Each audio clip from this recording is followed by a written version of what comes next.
વર્ષ. તું તું? કેટલા વર્ષનો? મને તો બહુ મહિના થઈ ગયા, મોટો જ નહીં થતો.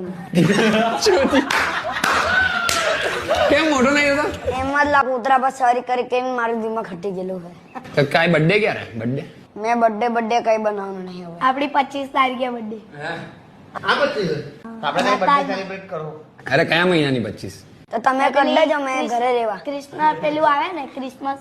ક્રિસમસ આવે ત્યારે 25 ક્રિસમસ ડિસેમ્બર. હા તારી birthday? મારે રાખવાનો લાગે ને નહીં રાખતો. કેમ? તારી ખબર તો હોય. મારે રાખવું જ નહીં. આપણે બર્થડે પૈસા ના આવે બર્થડે કરવા. મારા ભાઈ આજે birthday મનાવી લઈએ તારી. આજથી આ તારીખ પર birthday બોલ. ઉભા રે, પેલો કઈ કે એક વાત કહું, જો તું કયા મહિનામાં જન્મતી હતો એ મહિનો આવે, પછી તું સ્કૂલ જાય ને એમાં આઈ કાર્ડમાં લખેલું આવે. તું ગયેલો સ્કૂલ હે ને? હા, નહીં ગયો તું. ગયેલો જ ને. ગયેલો હોય પણ ભણતા લખતા નહીં આવડતું. પૈસા ગણતા આવડે ખાલી. પૈસા